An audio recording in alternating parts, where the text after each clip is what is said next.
Thank you, Kangas. Going to be heading into the final game of day one of our final week of best of ones. We're moving on to best of three starting next week, but of course we are in Super Week, so we have games today, tomorrow, on Sunday as usual, and then Monday as well. If you didn't know, LTA North going to be live on Monday to round out the first round robin here of best of ones, but we are getting on in for DSG versus Shopify Rebellion and Azael here with Kobe to close us out. All right, let's get into the creator clash on the LTA stage. And okay, so Varus banned out on blue side here, so that allows them to get the Xin first pick, and it's instant answers. False pick. Some good signs coming through in the audience, but immediately answered by some priority solo lanes here. So, oh wow, we're just flying through this one actually. Galio we get the again. Second game here of another Galio counter pick. And it did not work out so well for Licorice. Right, but I still love the combo of not only counter picking Rumble, but also playing it with a Xin Zhao, because Xin Zhao can buy so much time with his ultimate. Galio ultimate coming over the top is huge, and fastest draft here. So got some they're making up our fans time in the stands there cheering them on. And we do have the spicy hot pot combo right there, as we got the Rumble as well as the J4 coming in for Contractz and Fudge. So that should be pretty interesting. And yeah, going to be excited to see how the top lane matchup goes. We've also seen Ryze a fair bit in the LTA North, but has struggled against some of these kind of longer range compositions. It was played a number of times into not only Azir, but Azir Varus as a combination. Of course, Varus banned out this time. And it was losing kind of all those games because they were struggling to get enough of an advantage through sides, and they just ended up team fighting, and then you're kind of outranged, and it can be tough. And so we'll see how Abbedagge can actually play out this game. Yeah, I think it also can be hard sometimes into Jarvan, because Jarvan frequency of ganks can be very, very high. And using the ultimate, you can traverse a lot of distance. He's getting the second kitten. You didn't even have a first kitten. I know, Jesus. Share the cats. Come on now. Don't be like greedy. 5 years behind or something. But yeah, Jarvan can also be decent versus Xin sometimes, because you can like ult him and then EQ out and try and dodge lock him in there. His W's, and leave people behind in the arena. But let's get down to the bottom lane, because bottom lane was the one a lot of AD left up here. And yeah, because they've got the Galio already, you're like, all right, we don't want a Kaisa on that, or to look at any sort of heavy dive or anything like that. Meanwhile, I feel like you could just go, like, if you're worried about dive, you just go Ezreal or Xayah, right? So it is interesting. DSG focusing their bans on the support here, targeting Seos, taking away both the Nautilus as well as that Nico. Seos has been kind of just spamming Leona, and that is up and available. But of course, there's the opportunity for huhi to take it here if he wants. MF being considered here for ScaryJerry, has played it once already and is going to be locked in. Not the biggest MF fan, but I do think Galio has quite good setup, and now you have Galio plus Rakan. You have point and click CC with the Ryze as well. So you have a lot of ways to potentially dive in there with the Rakan. The Galio comes over the top, taunts them all up, and the bullet time's ripping out. And that seems like that is a pretty strong combo. Braum seems like a potential obvious pick here if you want to try to shut down that sort of play. So we'll see where Seos wants to go. If he is just going to go towards the kind of tried and true, the 3 games of Leona, go back towards that. It is instead going to be the Alistar here to potentially just be able to play that bodyguard style, knock out the Galio, knock out that Rakan when they are trying to go in. Yeah, and the ultimate is just so good for playing kind of in the mid-range here, where there is a lot of danger, but they still want stuff to be able to interrupt and put pressure on the Misfortune. So kind of nice on their side. I mean, the DSG comp actually is very similar to what we saw earlier today with the Galio, the Xin, and the Rakan coming in as the final piece there. Which do you like more? To have that early access. For me, I feel like I like Shopify's more because their carries are so mobile. Yeah. And when you have super mobile carries, we saw in the last one, that if you dodge Rakan well one time, Rakan is really the only guaranteed one, because you need the Rakan to land the charm and the knock up to allow for the Galio time to get in there. But Azir and Ezreal can be very slippery. Yeah. The other thing, though, is that there is a lot of side lane possibility there with the Ryze as well. And then having a Galio, like semi-global ultimate, maybe they can make some plays and play the map that way. Yeah, it'll be interesting to see. It's definitely going to be, I think, a scary game for the MF and for the Ryze. Because when you're looking at Jarvan, you're looking at Rumble, you're looking at Ezreal all over the top. those are champions that can only get out of the Jarvan ult with their flash. You've got no flash, you're going to be in danger. Equalizer coming through, Jarvan ult coming through, Ezreal coming through, all of that backline access, very easy to be able to coordinate and pull off. So I do think the team that gets the jump first is going to have a pretty big advantage potentially in some of these fights. But we are getting on into it. DSG versus Shopify Rebellion here. And Shopify Rebellion looking to get another win on the board. DSG looking to get there first. They are down at the bottom of the table with Dignitas, who was looking like they were in a good position to actually get a win last game, but 100 Thieves were able to come back. They were in a good position. Yeah. And, not even just looking like it. No, they were They were looking like it, and they were. Yeah, and then they were not. And then they weren't. And they also weren't looking like it. We have Castle here playing the Aftershock. Interesting because I got to interview Bwipo about this matchup earlier, obviously after they played, because he was the first person that I can remember back, I think, when it was LCS, bringing out this as kind of a counter pick in the league. And he was saying that he thinks it's strong because you get prio on push, and then you only kind of play aggressive when you have phase rush. And he was talking about phase rush as the kind of key component of this matchup. And he said the mistake that Licorice made is he went aggressive when phase rush was on cooldown. But we see Castle's actually playing Aftershock. Yep, he is. And these are my two favorite supports in the league because they are number 1 and number 2 in the most important support stat. The amount of time that you spend with your jungler in the first 14 minutes of the game. Sometimes the reasons can be that because you just want to leave bottom lane, but we've seen a lot of the reasons be that you want to play with that jungler, especially on the Shopify side.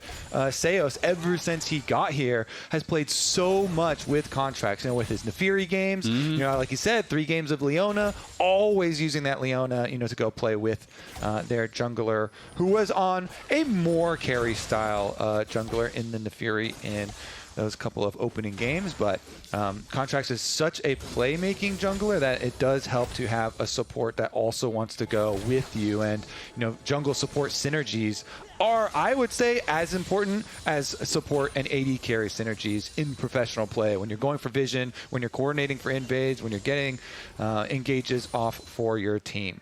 Yeah, absolutely. I mean, when I think of Contractz on Jarvan, I think of the G2 series back when he was on Energy. Has had some monster games on the pick, so we'll see if he can be able to be that big playmaker that the team wants him to be. As Abbedagge gets 3 first, going to step forward for a little trade. Castle does have the push in this matchup up on top side, where unsurprisingly, the MF does have the push down here on bottom side. Rakan, I would say probably the most useless support in the game, Alistar at level 1. You do have to really kind of get those first couple levels in. So generally when you're playing with Alistar, you're going to get pushed in, and obviously MF is quite a strong early AD carry. Yeah, I mean, he's a combo champion and can't have a combo at level 1. But now level 2, more options for him. Top side, though, is going to be where the junglers finish. So let's see if they actually fight over the crab. As you said early on, Castle on the Galio, getting the push there. So it should be eXyu with the top crab and Contractz having to traverse back. A little bit of knitting in the audience there. What is that like? Is that crochet or is that knitting? Oh, okay. Is that a scarf maybe? Maybe a nice little sweater?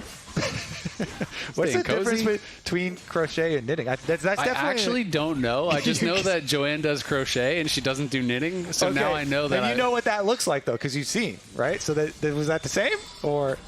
Like I said, I know that Joanne does crochet. Okay. And when she's doing it, it's crochet. Yeah, and she's good at it. She's great at it. Okay. Well, she made me a hat, which I lost. And then I felt really bad about it. Oh, no, But then she made me another hat. And I haven't lost that one. Okay, well. So I'm 1 for 2. I've never seen you wear it, so. Well, it's not usually winter. What does that mean? It's not cold enough. Yeah, when I travel, hat's on my head. Strap that bad boy on. Nice and toasty. Keep that head warm. Yes, sir. Meanwhile, the bottom lane will be warmer after the swap and the Rumble being back down there. Of course, everybody's been swapping up to top sides. Couple of minutes even before the grub spawn at the early swaps. DSG were up there first with the Misfortune, with the Strut and the Cull as well for them. So they're going to be getting the slow push back out. They're actually speeding up that push to be able to crash it. And look for the extra pressure for themselves on top of it. Yeah, and we'll see exactly what they want to do with this early call here for ScaryJerry. Tier going to be stacking up there for Bvoy as they're just accepting the push in here. Pretty even game so far. It's a couple hundred gold, though, in the advantage of DSG as they have some slight farm leads kind of across the board. And eXyu as well has been able to grab a couple extra camps for himself. Xin just kind of power farming right now. Contractz is clearing up towards that top side, and we'll see if he can find an angle up there, but doesn't seem too likely. Okay. Little quick trade there from the Aftershock Galio as he's pushing in once again. But as we said, those junglers are mirrored. No flashes blown early on, though, so it's not like super great target. I guess Seoul's here getting brush control first, though, is kind of the first step. And huhi using his body to retain vision of the tri-brush to make sure Contractz isn't coming that direction. Get an early alert. You do have to be a little worried since Alistar making those plays on Misfortune, even blowing your flash early on is very detrimental, with both of those carries being far less mobile on the side of DSG. And here we go. They did it. Played it safe on the top side long enough. Use the push. Start up the grubs. There's a controller in the back, though, so Contractz will be already headed towards Dragon to trade neutrals. Yep, going to be heading on down there. And you can see Castle was able to grab the honey fruit down on bot side, so he's very healthy, and he knows he's weak-sided, so should be playing pretty safe down here for the next couple of minutes until eXyu gets back out on the map. eXyu now hitting level 6 as well. Got some nice little experience from the grubs, and then going to be heading down towards that red buff, which will be respawning relatively soon. But again, just trading throughout the early game. It is pretty passive.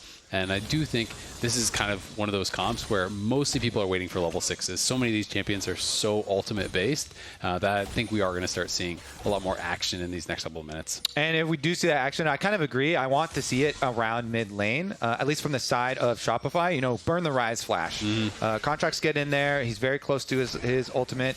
Palafox could do it himself first. Sometimes you'll see Azir's, post level 6 go trade and use their ulti sweeps to get the flash out of their opponent, and then boom, next time your ultimate is up, have your jungler come, and they've got the extra resources to be able to punish that flash. So try and get that burning early, because Azir is just such a good play-making mid-lane champion.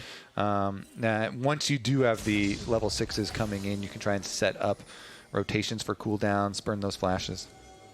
Yep, it's going to be a pretty good game for MR here for Castle. Already has the early cowl. Of course, it is double AP soul laners. Ezreal even has some magic damage mixed in. And it's not like the Ezreal is really going to be just kind of focusing down and burning down Castle here with the Aftershock as well as the damage reduction during your taunt. So it's going to be potentially really tough for Shopify to deal with Castle if he can kind of, get in the mix of things, really create a lot of damage, find yourself in the middle of a fight, see what he can get done. Yep, definitely useful if you find yourself there. Raptors stolen away, small but meaningful win there, especially for junglers, because jungle gap got the Raptors. That one does tick over. Meanwhile, we're ending up with the roam from Seos to come play, with Fudge and Contractz, and leaving that Ezreal in the 1v1 matchup versus Castle, who, like you were saying, had invested in the early magic resist. I mean, the cowl still does give you nice regen, but the Ezreal going to have a really nice time down there. And so I kind of like the little switch up that they've done, and Seos still playing on behind here as they finish the push. Yep. And DSG just has a lot of vision up on this top side. I mean, they have 3 pink wards up there. They have a couple wards as well over the wall. Right before the Raptor Pit is one over the wall that was able to spot Contractz earlier when he was doing the Krugs. So a lot of safety gained by them on the top side. And Castle, tough to be able to actually pick on. So he's just playing pretty safe on bot side. So has just kind of resulted in this farming game. We'll see if Shopify wants to actually challenge on the next grub spawn that is going to be up here in a minute 15. I likely do not want to give over those 6 grubs. Especially because Dragon was a bit delayed, so it's not like there's a Dragon there to be able to spawn and trade for or anything like that. So we might start seeing a little bit of action actually around that next grub spawn. Yeah, you have to. The one thing you really have to be careful about is Misfortune ultimate during that fight too, if you get locked up by the Rakan. So flashes do need to be used at that grub fight if we're going to fight it, to make sure you don't get hit with that Good combo. thing we got 10 of them then. Yep, everybody has their flashes ready. We haven't had our bloodthirsty game just quite yet. The flashers are, it's like that safety. You got it in your back pockets. Like remember to wear your helmet when you're out for a bike ride, you know? Yep. Everybody has helmets on. Yeah, helmets on. Right They're now. ready to go. And we'll see if they can make it happen here. 25 seconds now. Shopify taking some vision over on this top side. They did clear out those 2 pinks up towards the top of the river. Ooh. Now going to clear out this last pink here. That's a good ward up by the wall there, though. That doesn't get spotted, and we'll stick around. As huhi getting a little bit of chip damage there, and on Seos then just replaces the pink that did get cleared out, and DSG now going to move in and try to reclaim some vision here. Fudge does have his teleport, but Castle's actually just moving up right now. He had push, and they're actually going to look for Seos, but here comes the teleport. ScaryJerry immediately has to flash, but here's the follow. ScaryJerry is down incredibly low, and he's going to be first blooded by Contractz. The spicy hot pot going to be landing on huhi. He's gone. In comes the Galio, but it's a little bit too little, and it's a little bit too late as Castle ults into an already lost fight on a target that's not even being attacked. Seos, the support goat of Brazil, him playing with Contractz, gets the kill on the enemy AD carry. He goes straight for ScaryJerry. He's like, yeah, nice ward. Scary walks way too close up into the middle of the river. So Seos headbutts him closer to Contractz and then follows the flash, already knowing ScaryJerry only has one place to go. It is flashing over the wall, and Seos immediately answering there. Shopify Rebellion, when they look their best, a lot of these players, it is no hesitation, immediately snap plays there, and the flank was just very, very good. Seos on one side, Contractz on the other side in the river, and ScaryJerry headbutted right into the middle. I mean, that was so well played by Seos. Not only the headbutt to kind of alley-oop for Contractz, but then he instant Q flash over the wall. Instant, because you know there's only one place for him to go, so you're expecting it. And he was right there. Yeah, those types of plays, it's always so much better for you to think about what's your opponent's next move.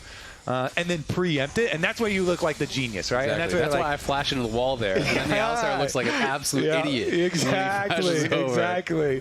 Yeah, that's nice. You never let him know your next move, Kobe. I got to try that sometime, buddy. Exactly. Keep him guessing. Some good advice. The intentional face plant. Exactly.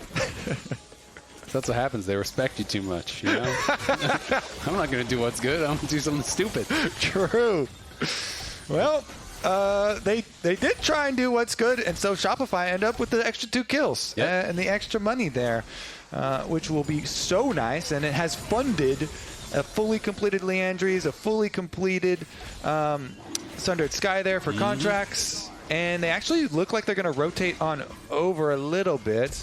Wait, Seos is recalling for Fudge. The flash forward there from Abbedagge is mashed by Fudge, so not able to get the Rune Prison down. Fudge does have ult. And Fudge does have ult, as you say. Contractz is in the area, but it looks like they're not going to commit to it because Bvoy is pretty late to the play. He's just now walking out towards mid lane. Palafox had no TP. Of course, Castle does have teleport, so it would have been really hard for them to commit to it. I think they were just kind of fishing around, seeing, is anyone going to be out of position? Is there an angle here?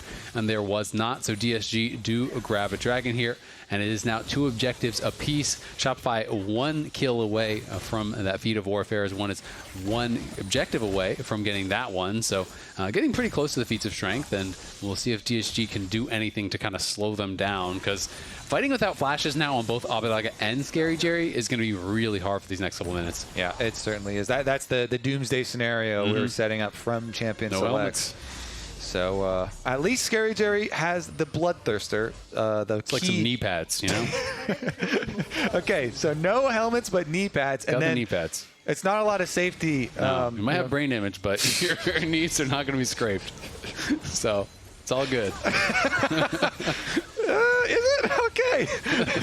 Let's see if those knee pads will keep ScaryJerry safe, because Misfortune Power Spike is real to have your Bloodthirster done, at least. I mean, that was the reason that Bvoy had recalled earlier. It was Trinity Force Power Spike for Ezreal, so even though he was not going to be there for the team fight, getting that Trinity Force is so huge. It's kind of similar for Misfortune in mid lane, because your sustain is just so amazing. You can push the wave and then use your strut to run over to the other objectives or the other side lanes there. Once you get this item, you can slide around the rift on your knee pads. There you go. Okay, you just have to be careful not to hit your noggin. Yep. and has that flash back up here shortly, so he'll be ready to go. But yeah, I mean, it is so nice once you have the BT, because you just get full mid lane control, right? Like, no one can push you out. You can take any trade. So the enemy AD carry basically just has to sit back and not trade with you at all, since you have all that lifesteal to shrug it off. Means you get full push, and like you talked about, then you have the strut to move first to these side lanes to be able to look for those plays. And DSG was trying to do that on Fudge, who was then just going to drop the equalizer to stay safe down here on this bottom lane. But it does mean that this time around, no equalizer, no way for Shopify to walk up to this tower, and it is going to be first turret taken here for DSG, so they're going to be able to claim that. And now means they are just the one objective away from feats of strength for themselves. And DSG, going very even here with Shopify. That slight gold lead. Not going to mean too much, but I do think Shopify have the kind of easier to eXyu comp, and DSG is going to have to find a way to really get out to those side lanes, which we've seen a lot of teams, especially the lower level teams, really struggle to do. If they can get Ryze in that side lane and getting push and be able to make these plays with Galio ult and find dives and open up the map in that way, it's really great, but it's hard to pull off. Well, thank goodness that ScaryJerry has found his flash helmet and has come back. He's safe. Safe again. Okay, it is going to be the swap too. The Ryze that they do have to play a little bit safer around because the cooldown is still coming back. Coming up to help out. That was very close as the smite timing, Q timing are kind of close, but steals away the second blue buff, or picks up the second blue buff for himself to go collect the rest here and play quite safe. Shopify, though, they really want to make a play on him. Again, you have to keep track of that timer. It's coming up pretty shortly here for the flash for Abbedagge. And look at that. He is staying in their jungle with wards around him. Not going to expose himself to any sort of early play from the Alistar Jarvan bruiser combo here. And they're looking for it again. Yeah, they're going to be looking here onto eXyu, who's a little bit too far forward. Is going to have to pop the Crescent Guard immediately, but in goes huhi. Great engage, but where's the follow-up? Not there just yet, but Palafox going to get CC'd up and burst down. Seoul's going to have to flash over the wall, as does Contractz. Great split-second engage there from huhi. This time around, it's DSG who do not hesitate. eXyu pops the ultimate. huhi comes in over the top with the flash on Rakan, and they take down Palafox. Even though he got his Azir ult off, dies right as it's happening. So he goes down, and the rest of Shopify have to evacuate. Let's take a look at the setup, because it is lightning quick here. eXyu in the middle, and huhi, he does use his dash over to the side right there. Then eXyu's like, okay, we fight this. He ults, chases them into the pit, and huhi immediately follows so they can get it. Palafox right in the middle as the Misfortune ultimate is going over the top. It's just beautiful for them. Complete deletion. Yep, it's tough. Find yourself in the middle of a team fight like that. Yeah. Not a lot you can do on the Azir. Yeah, Palafox, you gotta get out of there. Yeah, I mean, Castle as well. He instant flashed over the wall, gets just a really short taunt down on Palafox. They lock him down, and they set up ScaryJerry to knock him down with the ulti. And now Contractz looking for huhi there, but he is able to dodge the flag and drag and get out to safety. Slight lead is still maintained here for DSG, but they have the feats of strength now, so they're getting those upgraded boots in, which is going to feel pretty nice. And ScaryJerry just going to be maintaining his position here in the mid lane. We'll see if Fudge and Contractz can kind of find a good combo, because again, I talked about this in draft, but I just feel like whoever gets the first engage has such an advantage, because you're so far on the back foot, since both teams have really explosive engages. If Contractz able to find that big combo and you get the equalizer down, it could be trouble. But the same is true as we saw from huhi there. As Seoul, so trying to force out his ult, won't quite be able to do it, but he is chunked down low, and now the Herald going to be summoned up. All right, Herald will get charge off. I mean, it's interesting they're doing this trailing play on top side. I guess they were thinking there was going to be some, sort of offensive play up there, but it's Dragon taken for DSG. They're not trying anything on top side, so kind of straggler play there where Fudge was hovering behind Palafox. Doesn't really find anything for Shopify, and they're just going to lose out on that Dragon. The side tower starting to open up, though, on opposite sides for some looks at the split push. Yeah, Shopify is seeming like they just weren't super comfortable to actually take that fight. Maybe missing a couple of these key flashes on their engagers. They don't have it on Contractz or Seoul, so maybe feeling like it could be tough to actually find the fight. Also, something we haven't talked about, huhi's actually playing Spellbook Rakan. So this is pretty interesting. So he's now swapped over to Ghost. So he's on Ghost heal right now while he doesn't have that flash. Haven't seen Spellbook tech in a long time in Pro. It used to be popular, way back, but this is pretty cool if you feel like it is going to be kind of an inactive early lane and you're saying, hey, I don't actually need Guardian. It's not going to be that impactful. You know, maybe being able to swap over to Exhaust and Ignite and Ghost and things later on could give that additional value. So we'll kind of have to track how it does for him in these fights. Yeah, that will be interesting with the Ghost. Maybe he gets some cool engage off soon. Huhi has had a successful record on Rakan throughout his very long career. See if he can continue it today with some new little tweaks to it. I feel like no one plays Spellbook at all anymore. I was trying to think about, like, when's the last time I even saw Spellbook in my games? You know what the last one I saw was a Fiddlesticks using it, and they were doing the. Were they cooking? They were not cooking. You wanted to do the teleport thing. It's just not good anymore. Yeah. But DSG back onto the map, and they are going in tandem here to get the deeper vision to set up for these top objectives. Castle leading the way with the support jungle duo, but. Yeah, we've definitely seen it in this game. You know, the stat we showed at the very beginning of it with these two supports having the highest jungle proximities for themselves. And now they're going to do a wraparound here. They're actually behind Shopify. ScaryJerry's kind of split from the rest of the team. We'll see if they can find any sort of engage. Huhi is looking. But meanwhile, they're dropping multiple waves bot, and they're giving up the free tier 1. They're trading that for the tier 1 top. But both teams are just kind of dropping one side of the map and playing only through 2 lanes. Playing through mid and bot here for Shopify, as well as mid and top for DSG. So it is that exchange of gold. But I tend to favor Ryze getting gold probably more than the Rumble in this situation. As long as the Ryze can continue putting that pressure on the side lanes, it is going to be really tough to deal with him. But if he is just grouping for fights, then I think it's a lot harder for him to actually find that value in these fights without getting CC'd up. As Seoul goes forward, it does take a pretty big chunk of damage, but nothing too bad. Yeah, they just kind of agree to trade the opposite side lanes. What it really does is, open up the map for more room to play with here since teleports are ready. Galio ultimate is ready. They're teleporting behind into that deep vision they placed earlier. eXyu's going in. He's going to pop the Crescent Guard already. Castle is coming, and in comes the Galio ultimate, and Jarvan is gone. Contractz is just out of there. Seoul's trying to run on the other side. It's Abbedagge in trouble. It's going to be Fudge and Palafox taking him down. They get the shutdown. Seoul's going back in. ScaryJerry's got a flash, but here's the flash follow from Fudge. Fudge is going to cook him up. It's ScaryJerry for dinner. His Castle's trying to run, but he's got no real way out. Flash is going to try to take the blast cone. Does he have any way out of here? Looks like he might have just created enough space, but they're going to lose the Oticon. They're going to lose the 3 kills, and DSG are going to lose control of this game. DSG, they go for the teleport play into the back, but let's look at how it started and how they got separated. So starts out early here. We're going to see the Galio teleport in. He's just going to use that to get closer, to get in range for his ulti, though. And Contractz, as you say, he does get deleted in there, but now there is no Misfortune ultimate or Galio ultimate. And then here, the Realm Warp for Abbedagge, he goes in while the rest of the team was going the other way. That Realm Warp into the hands of Palafox and Fudge completely changes the whole story. That Realm Warp was into the fountain. Good as into the fountain. Yeah, I mean, I think he just must have lost track of who else was over there. Maybe he thought it was just one member over there, but he Realm Warps into a 1v2, dies, loses his flash, and you can see Ludwig going to be pretty happy about that one. Huhi in trouble, back to live, is going to be pushed back here. They do have the Oticon GAs here and now have opened up an over 2,000 gold lead. Fudge getting very strong as he's now done his Riftmaker plus that Leandry, 7 stacks on that Darksteel, and ScaryJerry just constantly getting focused. This Contractz is on the side. We'll see if they can find a window here to look for this dive.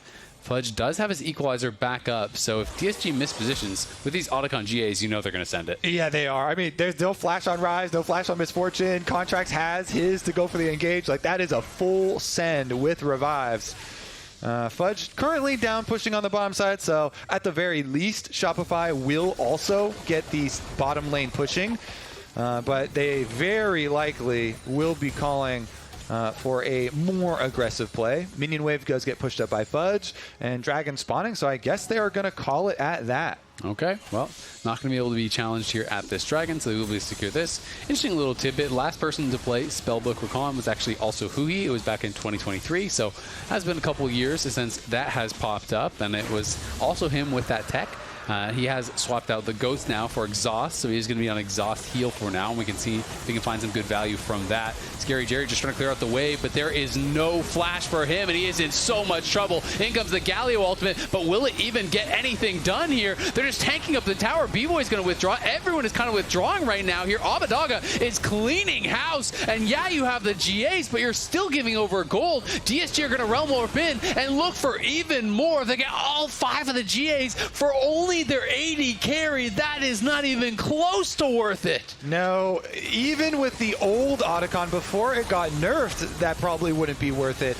This is so deep into the waiting arms of DSG. Even with them getting their kill target, as you say, chasing them through, yeah, they're just getting melted on that side. So it's 200 gold for each person that has to withdraw with the Oticon buff. Plus you get the lasting buff of the extra flower value. So it's like, that was 1,000 gold with 5 of the withdrawals, plus a little bit of extra stats after, in exchange for 1 kill on 1 misfortune. Yeah, I mean, they didn't even finish off the tower before they did. That tower was fully heated up and got like, I don't know, 6-8 shots of a fully heated tower. That is more than an extra member at this point in the game in a team fight.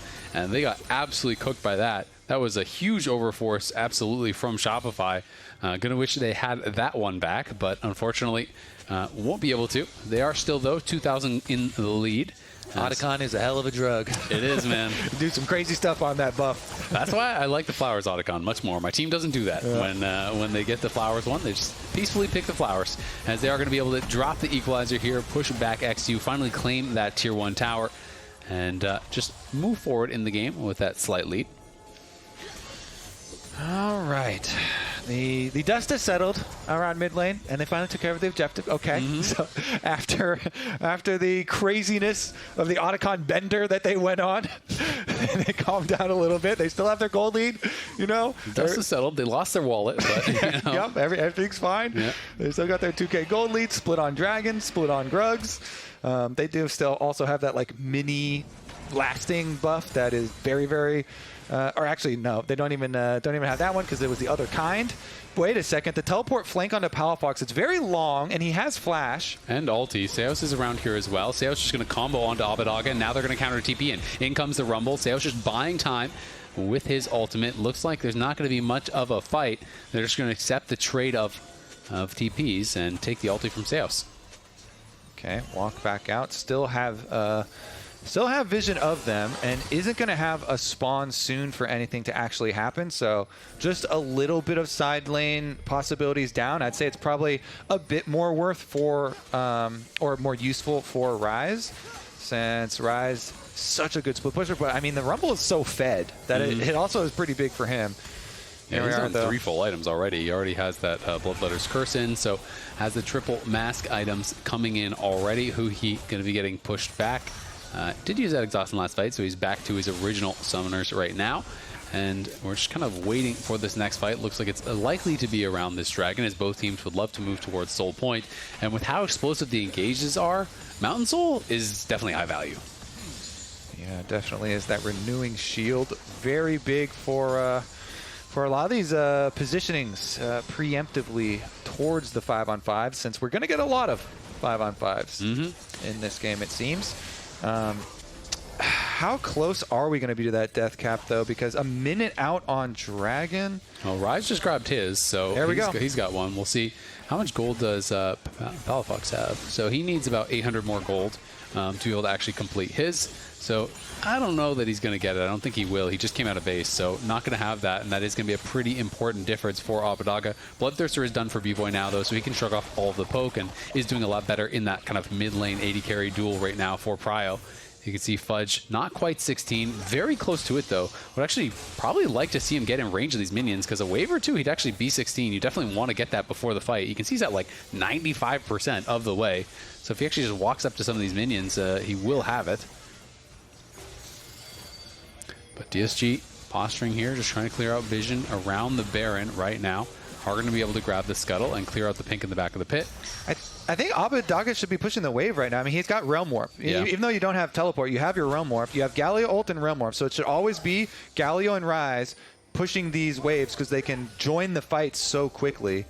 And this is something that we've seen, from a lot of our teams that are more of those bottom teams, is that they struggle to utilize the split push advantage when they build it, because there's always, I think, that nervousness of, well, what if my team gets caught, right? And things often aren't working for you on stage, so you don't have that kind of built-in confidence that your team will stay safe as a 4-man squad, which causes you to overgroup, which, quite frankly, takes away a lot of the value from the pick, right? So definitely agree, want to see Abbedagge and Castle just kind of committing to that side lane, being able to find those picks, but they're going to be going in here hard onto Bvoy. Bvoy shifts out, flashes out, and now it's Seoul potentially that's in trouble as he's in the middle of the team. Seoul so flashing out as well. They're going to try to re-engage here onto Contractz. Good equalizer comes down from Fudge, and it's cooking up eXyu. eXyu is ignited. He is burning down, but he will barely survive. The problem being the dragon is now live, and Shopify can just go right to it. Interesting. What's going to be more worth? Because the Ezreal has no barrier or flash, and both Abbedagge and eXyu using their flashes in this one. With the ultis down, it looks like it's going to be burn down free dragon for Shopify. Yeah, this is nice. You just have two people doing that while Contractz and Palafox staying up here, making sure there's no sort of a cheesy Baron play that they are looking for on the other side. So they are able to eke out this advantage. And it's like you say, can you find a punish? Yes, you lost flashes on two people, but Bvoy, if you can catch him with a flash engage from Castle or huhi, maybe that can really be what turns the game for DSG. Yeah, they definitely need to actually find a way back there. They've had some pressure on him, but haven't been able to take him down. And the death cap roar, at least now, has been evened up. Palafox has caught up in that one at the very least. And everybody with pretty similar inventories here, evening out. I would assume Fudge still has a decent amount of money to spend, though. And since he also had the Dark Seal early on and stacked it up, he still has a bunch of this advantage, this Rumble that got so much out of the river fight, flashing forward and getting the extra kills there. I mean, we've seen these Rumble ults like that. Those things have absolutely melted. Yeah.